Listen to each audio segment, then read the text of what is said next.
وہ بھی خوش رہیں، ان کی طرف سے حضور نے کر دیا ہے۔ دو جانور حضور لاتے تھے، فرمایا ایک میری طرف سے ایک میری امت کی طرف سے۔ سیدہ طیبہ طاہرہ ام المومنین سیدہ عائشہ صدیقہ رضی اللہ تعالیٰ عنہ فرماتی کالا مینڈا حضور لائے، پیر بھی کالے، اس کا چہرہ، اس کا پیٹ بھی، وجود بھی کالا۔ پھر حضور نے مجھے بلایا، میں حاضر ہوئی تو فرمایا عائشہ یہ چھری لو اور اس کو تیز کرو پتھر پر۔ فرماتی ہیں میں نے چھری کو پتھر پر تیز کیا، رسول کریم نے خود دست مبارک سے جانور ذبح کیا، اور حضور فرمانے لگے یا اللہ یہ میری طرف سے بھی قبول فرما، میری اولاد کی طرف سے بھی قبول فرما، اور میری امت کی طرف سے بھی قبول فرما۔ اور بڑے خوش نصیب ہیں وہ جن کی طرف سے رسول کریم نے قربانی فرمائی ہے۔ تو میرے عزیز خوش رہیں، خوش دلی سے کریں۔ کام تھک کے بھی ہو ہی جاتا ہے، پریشان ہو کے بھی ہو ہی جاتا ہے، لو انہیں بھی ایک خرچہ پہ گیا معاذ اللہ، اس طرح بھی ہو ہی جاتا ہے۔ لیکن اگر بندہ ذرا ذوق سے لے تو لطف لے، ذرا اس کا ذرا مزہ اس کو آئے، تو پھر ذرا طبیعت دوبالا ہو جاتی ہے۔ خوش دلی سے خوبصورت کر کے قربانی کی جائے۔ نبی پاک علیہ الصلوۃ والسلام کو اتنا پیار تھا اس عمل خیر کے ساتھ کہ حضور سیدہ فاطمہ رضی اللہ تعالیٰ عنہ سے فرمانے لگے بیٹا یہاں ذرا میرے قریب نہیں آ جاتی؟ یا رسول اللہ کیا ہوا؟ فرمایا میں تیرا قربانی کا جانور ذبح کرنے لگا۔ سیدہ فرماتی ہیں میں قریب آ گئی تو کریم فرمانے لگے فاطمہ جو آدمی قربانی دیتا ہے اس کا خون کا قطرہ بعد میں زمین پہ گرتا ہے، اللہ تعالیٰ ذبح کرنے والے کے گناہ پہلے معاف فرما دیتا ہے، 70 گنا زیادہ اللہ اس کا وزن کر کے قیامت میں اجر عطا کرے گا۔ قربان جاؤں سیدہ پاک کے، کیا پیار ہے حضور کی امت سے۔ عرض کرنے لگی یا رسول اللہ یہ فضیلت صرف اہل بیت کے لیے یا ساری امت کے لیے؟ تو حضور خوش ہو گئے، فرمایا نہیں میری ساری امت کے لیے، یہ سب کے لیے فضیلت ہے، یہ سب کو ملے گا اعزاز۔ تو خوش دلی سے قربانی، ذوق سے قربانی۔ چلو نام بھی لے لے دی فوٹو سٹیٹس تے لگے گی تے کچھ نہیں ہون لگا، کیا خیال ہے آپ کا؟ نام بھی اگر بھینس کے ساتھ اور گائے کے ساتھ فوٹو آئے گی تو کوئی ایسا مسئلہ کہاں؟ قوم ساری الجھ گئی ہے، اللہ جانتا ہے۔ اتنی غیر سنجیدگی ٹھیک نہیں ہوتی، اس طرح پھر انسان خوابوں کی دنیا کا آدمی ہو جاتا ہے، وہ کسی اور دنیا میں زندہ ہوتا ہے۔ حقیقت حال والے لوگ یہ طریقہ اختیار نہیں، یہ غیر سنجیدگی ہے۔ آپ سنجیدہ رہیں، آپ نے قربانی دینی ہے اللہ کی رضا کے لیے، اس میں جس حد تک ہو سکے۔ اور یہ اخلاص ہوتا کیا ہے؟ اخلاص کے بڑے لوگوں نے تشریح کی، پر امام قرطبی کا قول بھا گیا میرے دل کو۔ امام قرطبی فرماتے اخلاص ایک راز ہے، مخلص ہونا ایک راز ہے، اخلاص ایک راز ہے۔ جناب کس کے درمیان؟ فرماتے ہیں بندے اور اس کے رب کے درمیان۔ یہ بندے اور اس کے مولا کا راز ہے اخلاص، اور اخلاص نہ ہو تو ہلاکت ہی ہلاکت ہے۔ امام محمد غزالی رحمۃ اللہ علیہ فرماتے ہیں سینکڑوں کتابیں دیکھ کر، ہزاروں لاکھوں صفحے کھنگال کر اس نتیجے پہ پہنچا ہوں کہ علم کے بغیر ہلاکت ہے، اور علم ہو اور عمل نہ ہو تو پھر بھی ہلاکت ہے۔ اور فرماتے ہیں علم بھی ہو عمل بھی ہو اخلاص نہ ہو تو پھر تو بالکل ہی ہلاکت ہے، ہلاکت ہی ہلاکت ہے۔ معنی کیا ہے؟ اگر اخلاص نہیں تو ہلاکت ہے، اور اگر اخلاص مل جائے تو پھر خدا کی رحمت ہے، پھر اللہ کا فضل ہے۔ اخلاص کے ساتھ، للہیت کے ساتھ، محض اپنے مالک کی رضا کے لیے، اسلامی عبادات میں سے اہم عبادت قربانی ہے۔ ہمارے ہاں نا 2-4 چیزیں بڑی قابل توجہ ہیں۔ جب آپ عبادت کرتے ہیں نا تو عبادت وہ نہیں ہوتی جو ہم طے کرتے ہیں، عبادت وہ ہوتی ہے جو اللہ رسول طے کریں گے۔ آپ اپنی مرضی سے کوئی چیز طے کر لیں، یہ نہیں ہو سکتا. لیکن نا آپ عمرہ کرنے کے لیے جاتے ہیں، خانہ کعبہ کے گرد گھومنا عبادت ہے. صفا مروہ کے بیچ صرف آپ کچھ نہ پڑھیں، کوئی دعا نہ پڑھیں، آپ طواف کریں خالی، کوئی لفظ بھی ادا نہ کریں، آپ کو اتنا ہی ثواب ملے گا جتنا نفل نماز پڑھنے کا ثواب ملتا ہے. یہ عبادت ہے. صفا مروہ کے بیچ آپ صرف چل رہے ہیں، عبادت ہے. آپ نے سر منڈایا ہے، ہر ہفتے نہیں لوگ حجامت کرواتے، لیکن آپ نے وہاں سر منڈایا ہے بیت اللہ شریف جا کے. اللہ کے محبوب نے اس بندے کے لیے بخشش کی دعا کر دی جو وہاں جا کے سر منڈوائے. کہا اللہ یہ حلق کرانے والوں کو، ٹینڈ کرانے والوں کو بخش دے. 3 دفعہ حضور نے دعا کی. وہاں یہ سر منڈانا عبادت ہے. آپ کا گھر میں ہر ہفتے آپ حجامت کرواتے ہیں، لیکن وہ آپ کی عبادت ہو گئی. کیوں؟ کہ اللہ نے طے کر دیے. جو وقت، جس ٹائم جو چیز شریعت عبادت طے کرے وہ عبادت ہے. 10 ذی الحج کو نماز بھی پڑھی جاتی ہے، 5 نمازیں بھی پڑھی جاتی ہیں. قرآن پڑھنے والے قرآن بھی پڑھتے ہوں گے، نفل پڑھنے والے اس دن نفل بھی پڑھتے ہوں گے، صدقہ بھی ہوتا ہوگا، لوگ ایک دوسرے سے ملاقات بھی کرتے ہوں گے. 10 ذی الحج کو سارے خیر کے کام ہوتے ہوں گے، لوگوں کی خیر خائی کے لیے جو بن پڑتا ہے کرتے ہوں گے. پر نبی پاک علیہ السلام نے فرمایا 10 ذی الحج والے دن اللہ کو جو عمل سب سے زیادہ پسند ہے وہ خون بہانا ہے، جانور ذبح کرنا ہے. اس دن باقی ساری عبادات بھی اپنی جگہ پر فضیلت رکھتی ہیں، اہمیت رکھتی ہیں، درجہ رکھتی ہیں. نمازیں ہوں گی، نفل ہوں گے، تلاوتیں ہوں گی. پر اللہ کو 10 ذی الحج والے دن جو عمل سب سے زیادہ پسند ہے وہ کیا ہے؟ حضور علیہ السلام جب جانور ذبح کرتے تھے تو قبولیت کی دعا کرتے تھے. یا اللہ اسے قبول فرما، میری طرف سے، میری اولاد پاک کی طرف سے، امت کی طرف سے. کیا کروں میں، کیسے عرض کروں؟ یہاں جانور ذبح ہوتا ہے تو ہمارے ہاں لوگ ویڈیو بنا رہے ہوتے ہیں. وہ جس کو چاہیے تھا درد سے فٹافٹ کہتا مالک میں نے اپنی ہمت کے مطابق پیش کر دیا، اپنے کرم کے مطابق قبول کر لیا. دعاؤں کا ٹائم تھا. یہ عمل تو سب سے زیادہ پسند ہے اللہ کو، یہ قرب الہی والا عمل ہے، اللہ کے قریب جانا تھا. یہاں سیلفیاں ہو رہی ہیں، تصویریں ہو رہی ہیں، دیکھا جا رہا ہے، بڑی بڑی باتیں ہو رہی ہیں. وہ خدا کے بندو اس کو عبادت بناؤ، اس کو عبادت جانو، یہ تقرب الہی کا ذریعہ ہے. کچھ لوگ بڑے سیٹ صاحب ہوتے ہیں، بڑے نواب صاحب ہیں، وہ جانور کے قریب نہیں جاتے، کہتے ہو میں پڑھا لکھا ہوں، میں تو جناب وہ بڑا مہذب آدمی ہوں، یہ تو فلاں آدمی کرے گا. رسول اللہ صلی اللہ علیہ وسلم سے زیادہ نہ کوئی نازک مزاج ہو سکتا ہے، نہ کوئی پاک ہو سکتا ہے، نہ کوئی لطیف ہو سکتا ہے. رسول اللہ صلی اللہ علیہ وسلم سے بڑھ کر نہ کوئی سونا ہو سکتا ہے، نہ کسی میں جاذبیت ہو سکتی ہے. حسن وہی ہے جو میرے محبوب نے کر دیا ہے، خوبصورتی وہی ہے جدھر حضور گئے ادھر ہی حسن سارے کا سارا سمٹ کر چلا گیا. داستان حسن جب پھیلی تو لامحدود تھی، اور جب سمٹی تو بس تیرا نام ہو کر رہ گئی. خوبصورتی وہی ہے جو حضور نے کر دیا. لیکن میرے عزیزو، نبی کریم نے تو اپنے دستے مبارک سے جانور ذبح کیا. اس لیے پتہ نہیں آپ نے کس چیز کا نام پڑھا لکھا نفیس ہونا اور جناب او جی میرے بچے ڈرتے ہیں. تو بھائی آپ بھی ڈرتے ہوں گے جبھی تو بچے ڈرتے ہیں. یہ جی پڑھا لکھا نوجوان نے قریب نہیں آتا، کیوں نہیں آتا جی؟ کچھ بھی نہیں ہوتا. یہ تو وہ عمل ہے جو عمل خیر ہے، حضور نے کیا ہے. بات سنو گے تو خوش ہو جاؤ گے، بخاری میں موجود ہے. حج کے موقع پر رسول پاک نے 100 اونٹ منگایا تھا ذبح کرنے کے لیے. 63 اونٹ رسول کریم نے اپنے دستے مبارک سے ذبح فرمائے ہیں. یہ اشارہ تھا کہ حضور کی عمر مبارک 63 سال ہوگی.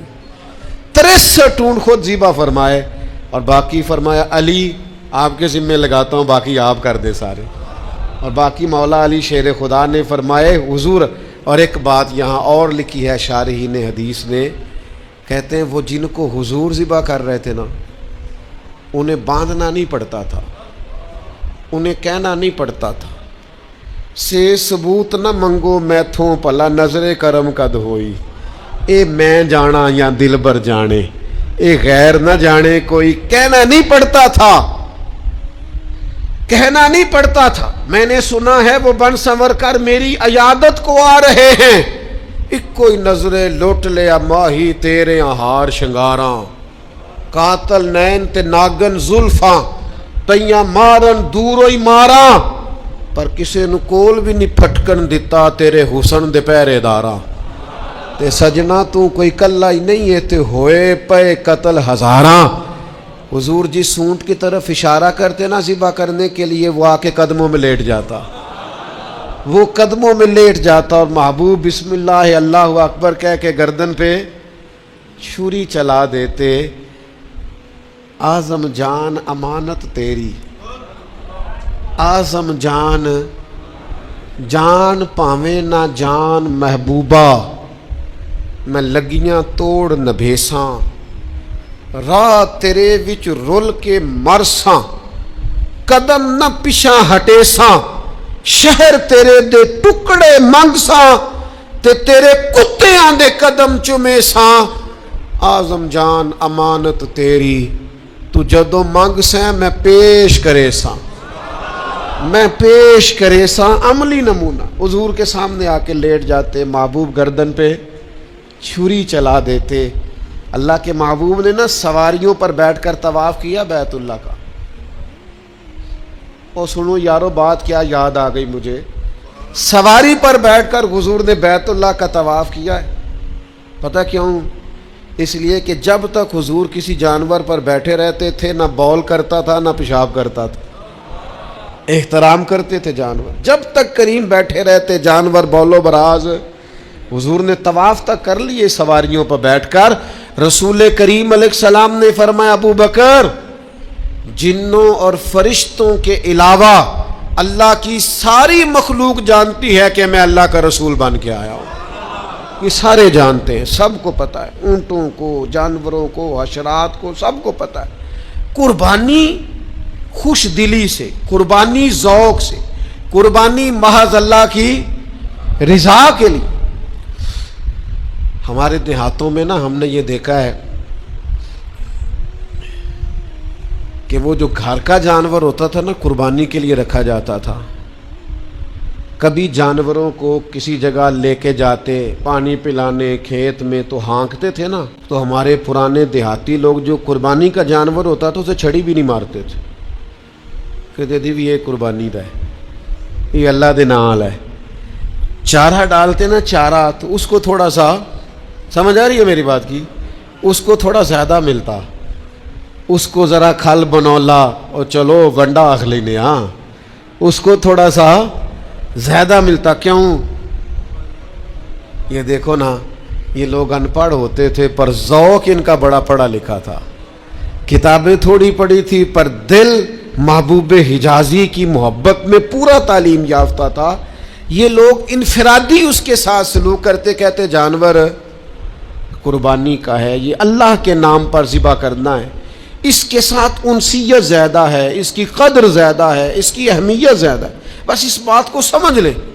میں اعتراض نہیں کرتا جو لوگ، اب جگہ ہی نہیں ہے لوگوں کے گھروں میں تو لوگ ایک دن پہلے جانور خرید کے لاتے ہیں، میں اعتراض نہیں کرتا، لیکن بہرحال وہ بھی بڑے معنی خیز لوگ تھے جو مہینوں پہلے لا کے جانور پالتے تھے. ایسے لوگ بھی دیکھے، عید گزری ہے بڑی، عید کے بعد ہی انہوں نے جانور خرید لیا کہ پورا سال اس کی حفاظت کریں گے، خدمت کریں گے، اور عید پر اللہ کے راستے میں. یہ ذوق چاہیے، یہ والی کیفیات چاہیے تاکہ قربانی کی اصل روح وہ بیدار ہو. ایک تو ذوق کے ساتھ قربانی کریں، دوسرا اس کو تفاخر کبھی بھی نہ بنائیں، ذریعہ فخر اس کو کبھی نہ بنائیں. اور تیسری بات یہ ہے کہ اس کی روح کو سمجھیں. یہ روح کیا ہے اس کی؟ کوئی بھی عمل بندہ کرتا ہے اس کے پیچھے کچھ روحانیت ہوتی ہے، کوئی فلسفہ ہوتا ہے، اس فلسفے کو سمجھے۔ صحابہ نے پوچھا تھا یا رسول اللہ صلی اللہ تعالی وسلم یہ قربانیاں کیا ہیں، ان کا فلسفہ کیا ہے؟ تو قربانی نبی کریم کی بھی سنت ہے، پر حضور نے فرمایا یہ تمہارے باپ جناب ابراہیم کا طریقہ ہے۔ قربانی تو حضرت ابراہیم نے تو بیٹا ذبح کیا تھا، چھری چلا دی تھی، اپنی طرف سے انہوں نے کر دیا تھا ذبح، وہ تو اللہ تعالیٰ کو جو منظور تھا وَفَدَيْنَاهُ بِذِبْحٍ عَظِيمٍ۔ حضرت ابراہیم کی روح تو یہ ہے کہ سب سے قیمتی چیز اگر قربانی میں مانگی جائے تو دیر نہ کی جائے۔ تو اس ذوق کو تو دیکھیں نا، حضور نے فرمایا کہ تمہارے باپ ابراہیم کا طریقہ، تو صحابہ نے عرض کی حضور ہمیں ملے گا کیا اس میں سے؟ تو حضور فرمانے لگے قربانی کے جانور کے چھوٹے سے چھوٹے بال کے بدلے اللہ تمہیں بڑی سے بڑی نیکی عطا فرمائے گا، ایک ایک بال پر نیکیاں دے گا مالک کریم۔ میرے عزیزو، اس کے فلسفے کو سمجھیں۔ جب تک روح خلیل سے فیض یاب نہیں ہوتے، قربانی کا عمل اس طرح سے ذوق اور اس طرح سے کیفیت عطا نہیں کرتا۔ پھر ایک اور بات بھی،